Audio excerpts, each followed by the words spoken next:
اچھا، اور اس میں بائی دا وے کیونکہ مغربی تہذیب ہے اس میں بھی اسلام بہت پڑھا جاتا ہے. یونیورسٹیز میں ہارورڈ میں اسلام پڑھا جاتا ہے، بoston میں پڑھا جا رہا ہے، یونیورسٹی آف شکاگو میں پڑھا جا رہا ہے، آکسفورڈ میں اسلام پہ پی ایچ ڈی ہوتی ہے. مستشرقین انہیں کہتے ہیں، اورینٹلسٹ نا. تو وہ ایمان کے نقطۂ نظر سے اسلام کو نہیں پڑھتے، ان کا وہ خدا کو نہیں مانتے کیونکہ وہ پی ایچ ڈی تھیسس کر رہے ہیں. تو ان کا نظریہ یہ ہوتا ہے کہ یہ ایک تاریخی فنامنا ہے اور اس کو ہم کسی طرح سے بیان کریں کہ یہ کیسے ہوا، اسلام قرآن کیا ہے، کہاں سے آیا. تو مختلف قسم کے وہ تھیسس پیش کرتے ہیں. ان میں سے کوئی کہتا ہے کہ قرآن جو ہے یہ بہت سارے لوگوں نے مل کر اس کو جمع کر کے اور اس کو ایک کتابی شکل دی، وہ اس پہ پورا وہ پی ایچ ڈی تھیسس لکھ دے گا، اس کو ڈگری بھی مل جائے گی. کوئی اور آ کے کہے گا کہ یہ بعد میں جو ہے یہ ڈیولپ ہوا اور اس میں شروع میں یہ صورتیں نہیں تھیں، بعد میں یہ صورتیں آ گئیں اور اس پہ وہ پوری پی ایچ ڈی تھیسس لکھ دے گا. تو یہ کیونکہ ان کے ذہن میں یہ بات آ ہی نہیں سکتی کہ کوئی چیز جو یاد کی گئی تھی وہ ویسی ہی رہے جیسے پہلے تھی.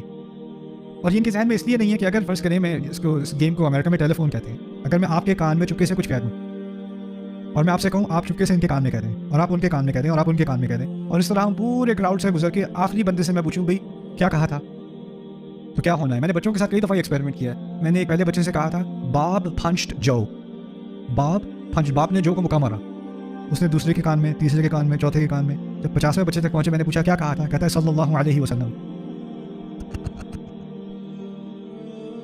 مقصد کہنے کا یہ ہے کہ جب انسان بات کرتا ہے اور بات کے ذریعے سے چیز پھیلتی ہے نا، تو اس میں کیونکہ ہمارا جو حافظہ ہے وہ انسانی حافظہ، اس میں کمزوری آ سکتی ہے.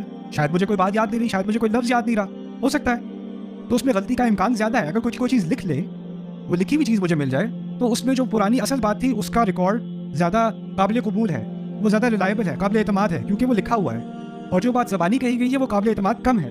اور ہمارا جو دین ہے قرآن خاص کر، اس کی اصل میں کتابت نہیں ہے. ٹھیک ہے، وہ مرتب ہوا ہے کتابی شکل میں اور اس کو جمع کیا گیا اور مصحف بنائی گئی، لیکن مصحف تو ایک آدھ تھی، یا پورے ایک گاؤں میں، پورے ایک شہر میں ایک آدھ مصحف آپ کو ملے گی. لیکن ہزاروں کی تعداد میں صحابہ قرآن کو یاد کر چکے، اوروں کو یاد کرا رہے ہیں، پھر وہ اور یاد کرا رہے ہیں. ان ساروں کے پاس مصحف نہیں ہے، قرآن کی ایک کاپی نہیں ہے ان کے پاس، وہ دل سے یاد کر رہے ہیں اور وہ پھیل رہا ہے اور پھیل رہا ہے اور پھیل رہا ہے اور پھیل رہا ہے. جو چیز زبانی یاد کر کے پھیلائی جاتی ہے، اس میں تغیر کا اور اس میں حافظے کی کمزوری کی وجہ سے اونچ نیچ کا امکان زیادہ ہے یا کم ہے؟ زیادہ ہے.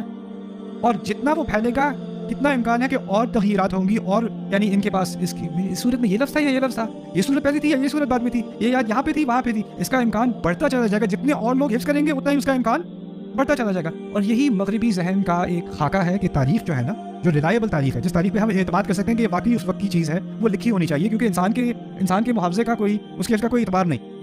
یہ ان کی ذہنیت ہے. اب انہوں نے سائنس کا بھی اس میں استعمال کرنا شروع کر دیا ہے. ہو سکتا ہے ان کو پرانا کوئی نسخہ مل جائے قرآن کا، یا جیسے وہ یمن میں ان کو ایک ملا، تو انہوں نے اس کی وہ کاربن ڈیٹنگ کرتے ہیں، یعنی اینالائز کرتے ہیں کہ یہ کس سال کا ہے، کتنا پرانا ہے. یہ اس کی کیمیائی اس کا انالیسس کر کے وہ نکال دیتے ہیں یہ 8 صدی پرانا ہے، یا 12 صدی پرانا ہے، یا 1000 سال پرانا ہے. اب اس کا تجزیہ وہ کر سکتے ہیں. اس کی وجہ سے اب جب وہ قرآن کے پاس آتے ہیں تو یہ کہتے ہیں یہ تو اس کے جو نسخے ہمیں ملتے ہیں، وہ تو مجھے ایک نسخہ کہیں یمن میں کسی پتھر کے نیچے مل گیا، کوئی پرانا، کوئی وہاں پہ مل گیا، کوئی وہاں پہ مل گیا، لیکن اصل کیا ہوگا کوئی نہیں کہہ سکتا. میرے ذہن میں یہ جو سوال تھا، میں نے بہت سارے مستشرقین سے پوچھا، کسی کے پاس اس کا جواب نہیں ہے. آپ کے نظریے کے مطابق تو ایک سال کے اندر ہی لاکھوں قرآن ہونے چاہیے تھے. ایک نہیں، لاکھوں. کیونکہ اگر لاکھوں لوگوں نے یاد کیا ہے اور ہر ایک کے حفظ میں کوئی نہ کوئی ادھر ادھر خلل ہے، تو اس کو کچھ اور یاد ہوگا، اس کو کچھ اور یاد ہوگا. اور اس وقت تو ایسے نہیں ہم سمجھتے نا خلافت کی حکومت جو ہے اس کا بڑا کنٹرول تھا. ایسے تھوڑی ہے کہ وہ فون اٹھائے اور کہا ہے اس نے کیا یاد کیا ہے یا کیمرہ آن کرو. وہ تو ہزاروں میل کے فاصلے پر ہیں، وہ کیسے کنٹرول کر سکتے ہیں کون کس کو کیا سکھا رہا ہے. یہ تو اب ایک قدرتی طور پہ قرآن جلدی پھیل رہا ہے. ایک کتاب کا لکھنا بھی اس زمانے میں کتنے درخت کاٹنے پڑیں گے، درختوں سے کتنی دیر لگے گی اس کو کاغذ بنانے میں، پھر کتنی دیر لگے گی سیاہی، اور کتنے صلاحیت رکھتے ہیں لکھنے میں. پرنٹنگ میں اتنی دیر لگتی ہے، لکھنے میں کتنی دیر لگے گی، اور اس سے کہیں تیزی سے قرآن زبانی پھیل رہا ہے نا.